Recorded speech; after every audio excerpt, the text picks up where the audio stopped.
Bonjour à tous, bienvenue dans cette nouvelle vidéo où je vais vous présenter une commande que j'ai passée chez Blue Cats.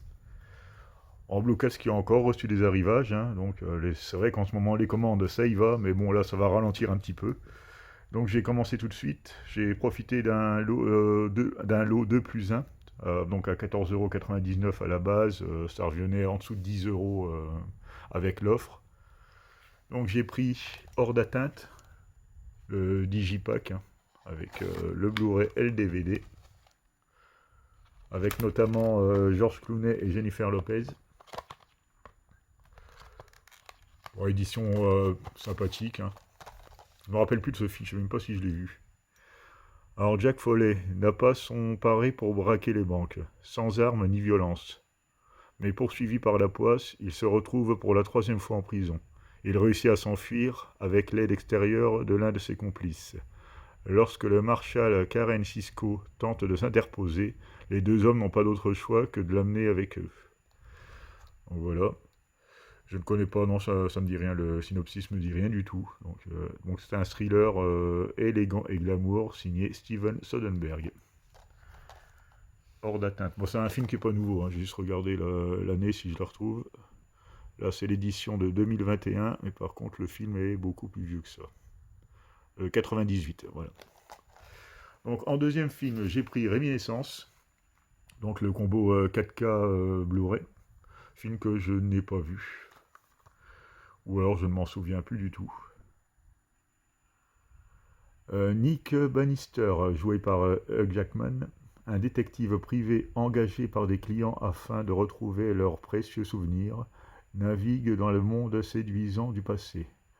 Lorsque sa vie est bouleversée par une nouvelle cliente, Mae, jouée par Rebecca Ferguson, une simple affaire qui se transforme en obsession. Après sa disparition, il se bat pour apprendre la vérité sur elle.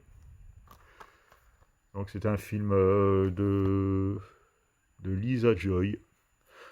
Je m'en souviens pas du tout, je pense pas l'avoir vu celui-là. Donc Réminiscence. Et le dernier de l'offre, c'est Cry Macho, donc l'un des derniers films de Clint Eastwood. Donc c'est pareil, le Blu-ray et le 4K. Donc qui me revient à 9,30 €, hein. Donc le film de 2021. Alors, j'ai juste regardé le synopsis. Voilà. Mike, star déchu du rodéo, se voit confier une mission a priori impossible. Se rendre au Mexique pour y trouver un adolescent turbulent et l'amener jusqu'au Texas. Il lui faudra pour cela affronter les pièges, la pègre mexicaine, la police et son propre passé. Bon, bah, c'était du Clint Eastwood, hein, donc je sais pas, il devait avoir plus de 80 ans, pas loin de 90 ans quand il a tourné ce film-là. Alors je sais pas du tout ce que ça peut donner encore en tant que réal et acteur. Il sait pas s'arrêter apparemment, hein, donc je sais pas du tout ce qu'il vaut celui-là. Je verrai ça. Ensuite, les offres, les Blu-ray à 5 €, hein, si on les prend par 10, 10 et plus, c'est 5 € les suivants. Donc il y a Jack Brooks, tueur de monstres, avec Robert Englund et Trevor Matthews. Bon, ça a l'air d'être un truc assez déjanté et assez gore, hein. Quand Super Mario rencontre Evil Dead, donc la chasse aux monstres est ouverte. Traumatisé durant son enfance lorsque ses parents ont été sauvagement assassinés par un troll des forêts, Jack Brooks est depuis sujet à des crises d'agressivité incontrôlables. Devenu plombier, il prend des cours du soir dans la classe du professeur Crowley, mais il n'est pas très assidu. Un soir, le professeur lui demande s'il peut jeter un coup d'œil à la tuyauterie de la vieille maison qu'il vient d'acheter. Durant l'opération, Jack met à jour une malle, refermant un squelette humain et un étrange cœur. Oui, c'est bien ça. Et déchaîne une vieille malédiction. C'est le début des ennuis. Ouais, apparemment, on retrouve un peu le côté grimoire interdit d'Evil Dead. Puis bon, le côté Mario, je pense que par rapport à son métier, hein, le raccourci est un peu simple, hein, mais bon. Donc, et en cadeau, il y a un court-métrage game, apparemment, qui est compris dedans. Donc, plutôt sympathique, hein. En tout cas, ça a l'air d'être bien déjanté, ça me plaît, en tout cas, ça a l'air à première vue. Sea Fever. Un monstre s'éveille. Édition limitée. Je ne sais pas du tout ce que c'est. Encore un genre d'alien ou un cri dans l'océan. Un truc dans le genre. Bon, les effets, ils ont l'air bien pourris par contre, hein. Bon, voilà, mais bon, on verra bien. Dans le cadre de ses études, Siobhan, étudiante en biologie marine, doit passer une semaine sur un vieux chalutier. Peu de temps après le départ, en mer, une forme de vie inconnue enserre le navire, l'immobilisant au beau milieu de l'Atlantique. Alors qu'une mystérieuse infection commence à se répandre à bord, la jeune femme doit gagner la confiance des marins avant qu'ils ne succombent un à un. Bon, un mélange de, oui, de un cri dans l'océan et peut-être un peu de la chose, hein. Bon, à voir. Titan, là, qui est un film assez récent, hein, de la réalisatrice Julia Ducournau, à qui l'on doit, si je ne me trompe pas, Grave, avec Vincent Lindon et Agathe Roussel, qui a été donc Palme d'Or au Festival de Cannes. En Grave, j'avais pas trouvé ça génial. Bon, je ne sais pas ce qu'elle va nous faire dans ce film-là. Apparemment, ça a l'air assez perché, hein. Donc, à voir. Ensuite, là, c'est toujours dans l'offre 5 euros le Blu-ray, mais un petit éditeur belge, apparemment, bon, qui fait de la marée, bon, qui sort pas mal de titres récents, et qui a la particularité, en fait, de nous proposer un visuel à l'intérieur ce qui est plutôt rare. Bon, celle-là est un peu sombre, il y aura des exemples plus marquants par la suite. Donc là, il s'agit du film The Bye Bye Man, encore un film d'horreur bon, qu'on a vu 15 000 fois, hein. Mais bon, je lui ai laissé sa chance, on ne sait jamais, parfois on peut être agréablement surpris. Alors certaines atrocités sont tellement inhumaines que l'on se demande ce qui motive les auteurs. Mais imaginons qu'il ne s'agisse pas de quelque chose, mais de quelqu'un. Dans ce film d'horreur surnaturel, 3 étudiants emménagent dans une maison abandonnée et découvrent la malédiction du Bye Bye Man. Ne pensez pas à lui, ne parlez pas de lui, parce que dès qu'il s'immisce dans vos pensées, il prend le contrôle. Existe-t-il un moyen de vaincre cette malédiction? Donc un vaste programme. Quand Conjuring rencontre Destination Finale. Ils aiment bien mélanger les films qui ont plus ou moins bien marché pour refaire la promotion de petits films de série B, voire Z, à voir. Donc, ensuite, j'ai pris Mayday, pareil, même édition. C'est donc, je vous ai pas dit, hein, c'est de The Searchers, l'éditeur belge. Alors voilà ce que ça donne. Avec le petit visuel à l'intérieur. Bon, là, le boîtier est foncé, donc on voit pas très bien. Mais je trouve l'idée plutôt sympathique, hein, parce que souvent on a des fonds blancs dans les amarrés, et ça donne un petit plus, je trouve. Donc Mayday, un pilote commercial, Brody Torrance, a réussi l'exploit de faire atterrir son avion endommagé par une tempête sur la terre ferme.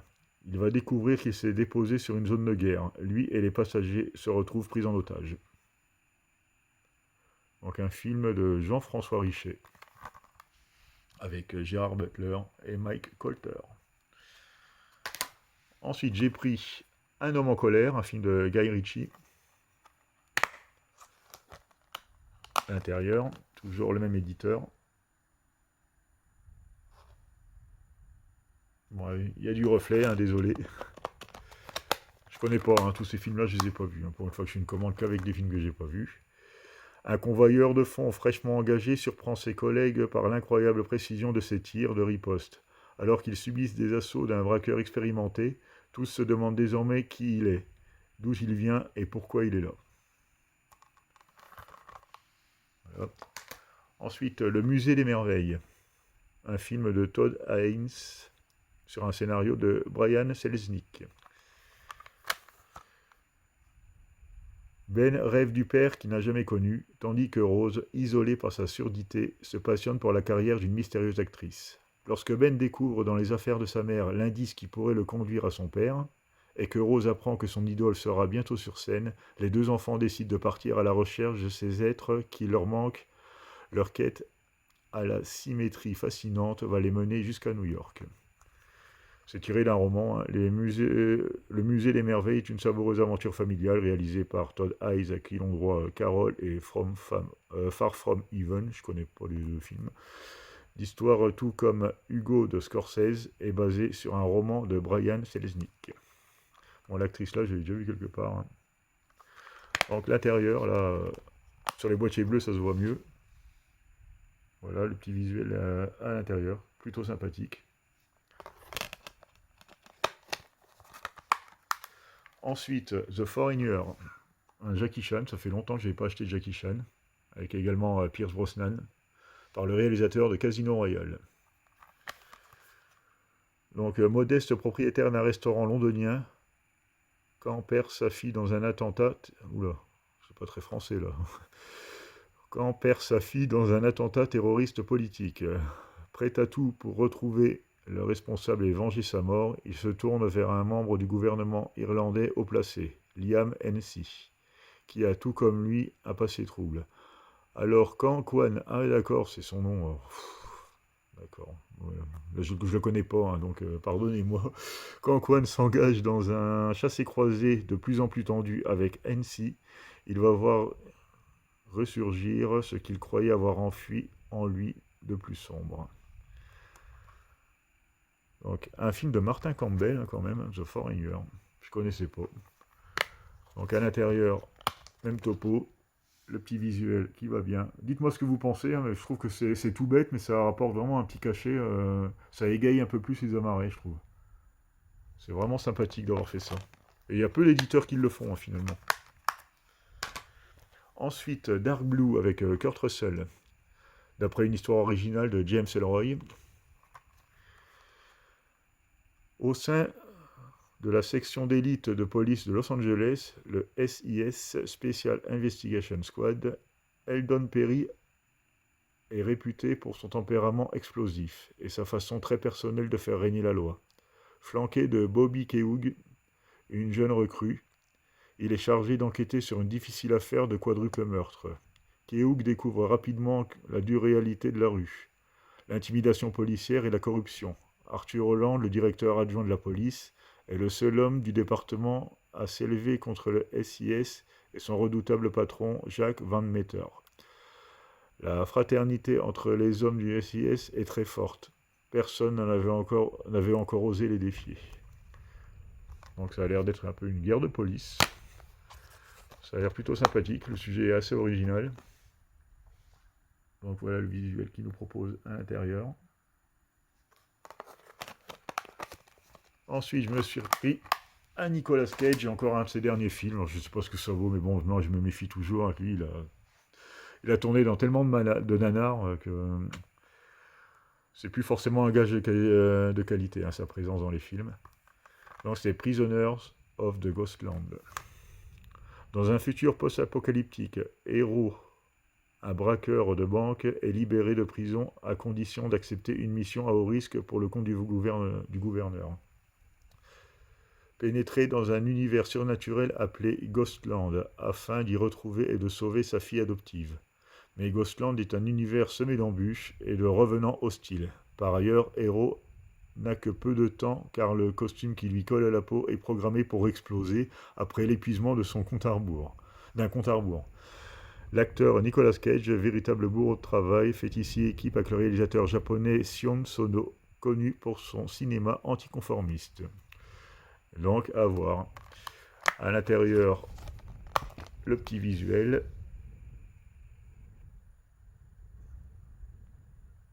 Plutôt sympathique. Oh, ça a l'air d'encore un film qui doit partir dans tous les sens. J'espère que c'est bien fait. Et le dernier de cette vidéo, Bloody Milkshake, un film de Navo Papuchado.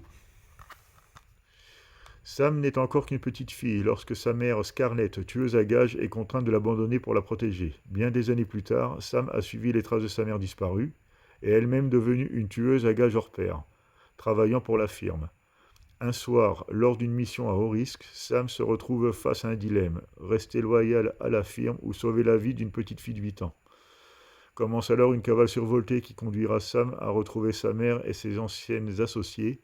Mère et fille unis de nouveau, Sam et Scarlett se lanceront alors dans une lutte sans merci contre un ennemi commun redoutable. Bon, ça a l'air d'être un film d'action avec 100% féminin. J'espère qu'ils n'ont pas trop forcé sur le wokisme, parce qu'il faut se méfier avec tout ça. Donc avec notamment Michelle Yeoh, hein, c'est la seule actrice que je connais vraiment. C'est Angela Bassett aussi. Et les autres, je les connais sans plus, quoi. Donc bon, c'est encore une curiosité, hein. À l'intérieur, toujours le même éditeur, hein, avec le petit visuel. Sympa.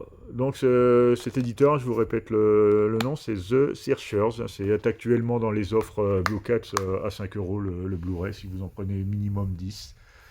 Donc voilà pour cette petite vidéo de présentation. Je vous remercie de m'avoir regardé et à bientôt pour la suivante.